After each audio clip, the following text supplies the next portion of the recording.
What's the best way to know if you're on track to retire? Is it about having a specific balance in your retirement portfolio? Is it about saving a specific amount for retirement each month? Or is it about reaching a certain age? That's what we're going to focus on in today's video. In today's video, I'm going to walk you through the 5 steps you need to go through to determine if you are on track to retire.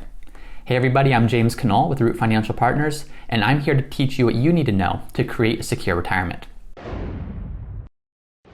There's so much information out there about how do you invest better? How do you save on taxes? What accounts should you be funding first? All great information. But sometimes you just want to know, am I on track to retire? What are the simple steps I need to take to understand if I'm going to be okay or not? That's what we're going to talk about in today's video, because there's 5 simple steps that you can take to determine that for yourself. So let's actually look at an example and flow through that together to see what it's going to take for you. So step number 1, when it comes to determining if you're on track to retire, is understanding what your expenses will be in retirement. Let's look at an example. Let's assume that today you're 55 years old and you want to retire by age 65. And you say, okay, if I retire, I just want to be able to maintain what I'm doing now with maybe a little bit more travel. Let's look at that. Let's assume that today you're earning $120,000 per year. Does that mean that your retirement budget will also be $120,000 per year? Probably not. In fact, in most cases, I would say it's not going to be that. Let's look at that and how that breaks down. If you have $120,000 today of salary and that's supporting your lifestyle, we really want to understand what portion of that do you need to maintain in retirement to be able to maintain that same lifestyle. So let's look at this. If you have $120,000 today, let's assume that between federal taxes, state taxes, payroll taxes, let's assume you're paying $20,000 per year. So what we're going to do is we're going to take that $120,000 and let's back out that $20,000 that you're paying in taxes. You're still going to pay taxes in retirement, but it's probably going to be at a lesser rate depending on where you're drawing income from and what that income looks like. So let's start by taking out the current taxes that you're paying. What that does is it means $120,000 drops to $100,000. Let's now assume that you also have a mortgage and you're making mortgage payments and you're on track to have that mortgage paid off by the time that you retire. Well, when that mortgage is paid off, you'll continue to pay property taxes, you'll continue to pay homeowners insurance, but the principal and interest portion of that mortgage will go away. For the sake of using a round number, let's assume that you're paying $15,000 per year in principal and interest payments towards your mortgage. Now what we can see is that $100,000 after tax is really $85,000 that we need to be able to maintain. Now let's assume that you're saving $15,000 per year for retirement. So maybe that's money that's going to your 401k. When you retire, you no longer need to be saving for retirement. So let's back that out of your retirement budget. What that does is that now puts us down to $70,000 per year.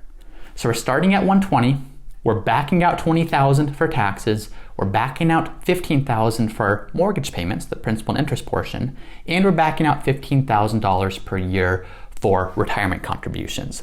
What that leaves us with is $70,000 per year that we need to maintain in order to maintain the same level of lifestyle we have today. So that's going to be your base number. What you now need to do is understand, are there any expenses you're going to add to that? So we mentioned that maybe you want to travel a little bit more.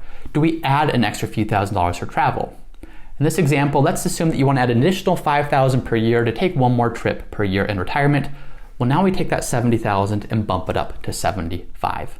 So there's a whole bunch of things that you can do with this, but really what you need to be doing is once you find that core number that you need to maintain your lifestyle, understand, are there any things that you need to add to that? It could be travel. It could be health insurance premiums, especially if you're retiring before 65. It could be long-term care insurance premiums, if that's going to be part of your plan. You also need to understand, what can you pull out? So in our example, we pulled out retirement contributions. We pulled out the principal and interest portion of your mortgage if it's going to be paid off when you enter retirement. You might pull out term life insurance premiums if you determine you're self-insured by the time that you retire. So really you take a snapshot of where you are today, make the adjustments of what's coming out of your budget today and what's going into your budget, and that's going to give you a sense of what you'll need by the time that you retire.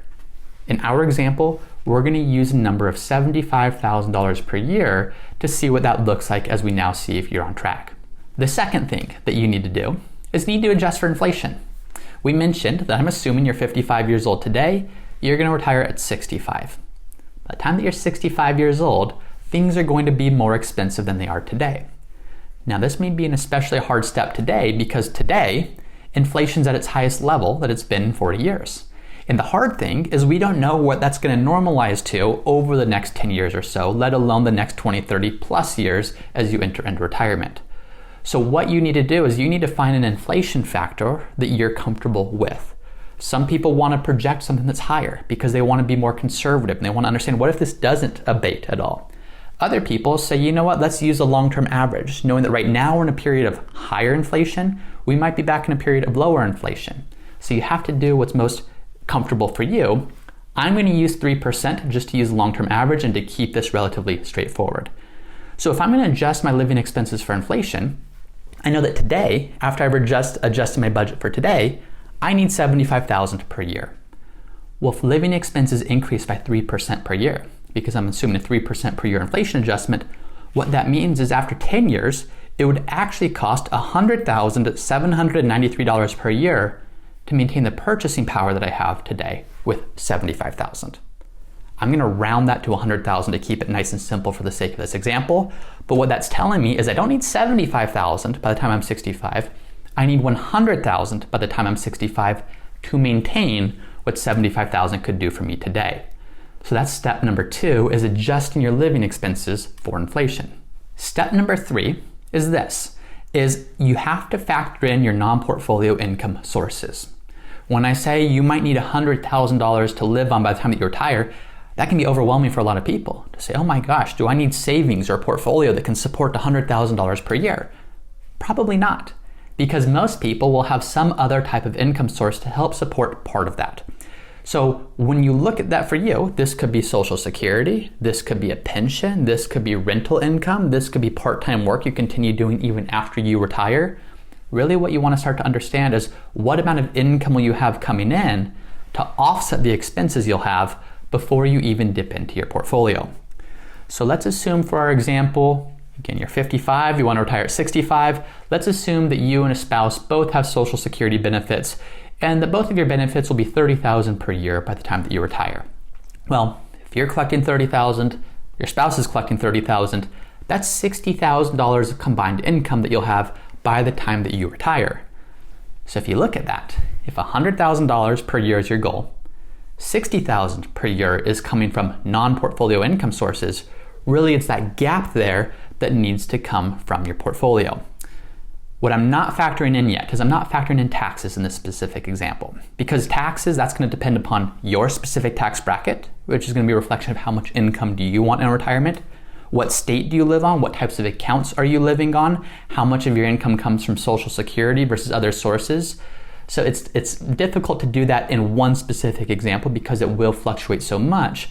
But in this example, I'm backing out the impact of taxes to see if $60,000 comes from Social Security, the remaining $40,000, that's what your portfolio is on the hook for to be able to generate for you. So that's step number 3, is once you understand the inflation-adjusted living expenses that you'll have, understand how much will come from non-portfolio income sources, so in this case 60 grand, and the difference, 40 grand in our example, that's what needs to come from your portfolio.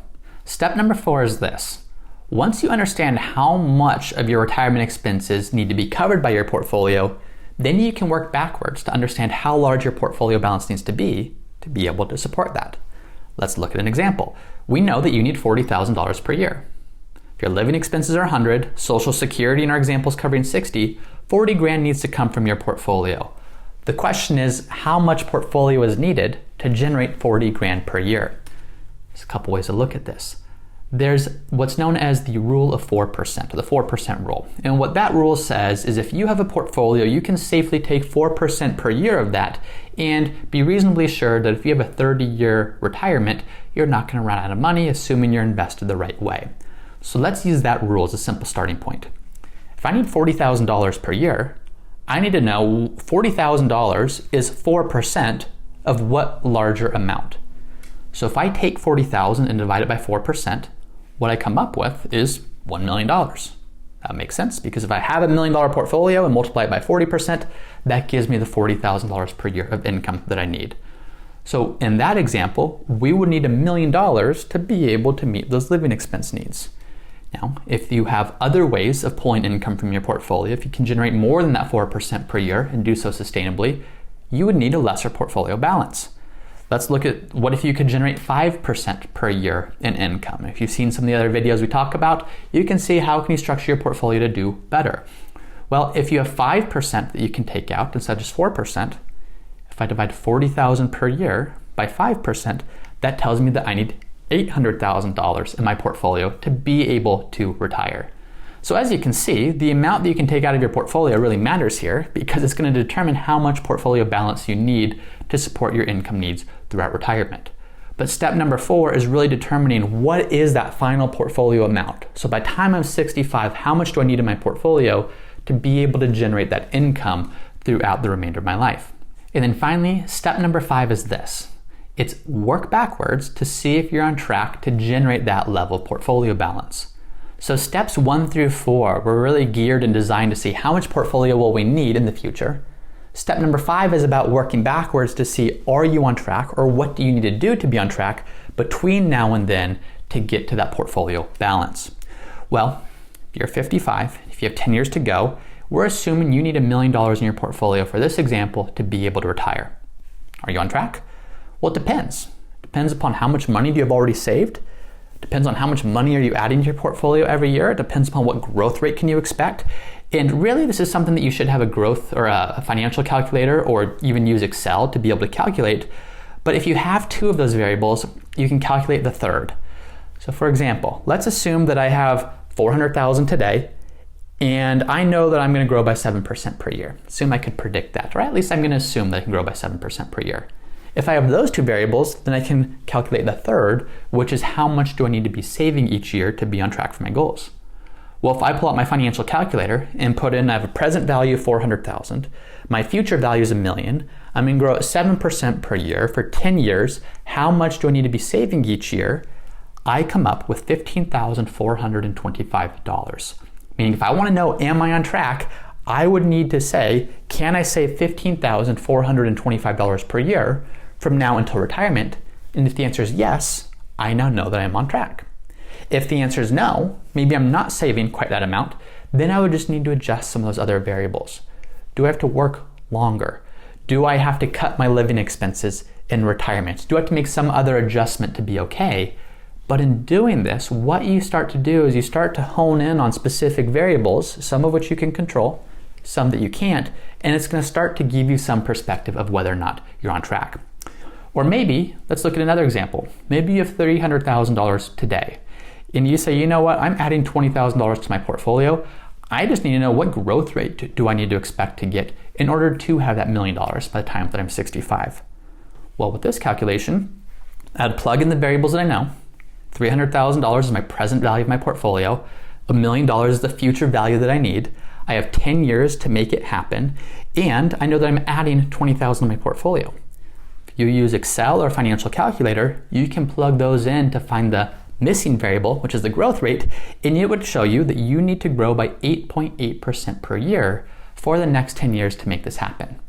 So what that does is that doesn't guarantee you that you're going to get that 8.8%, but it starts to give you that perspective of, is that a reasonable growth rate to assume based upon how I'm invested?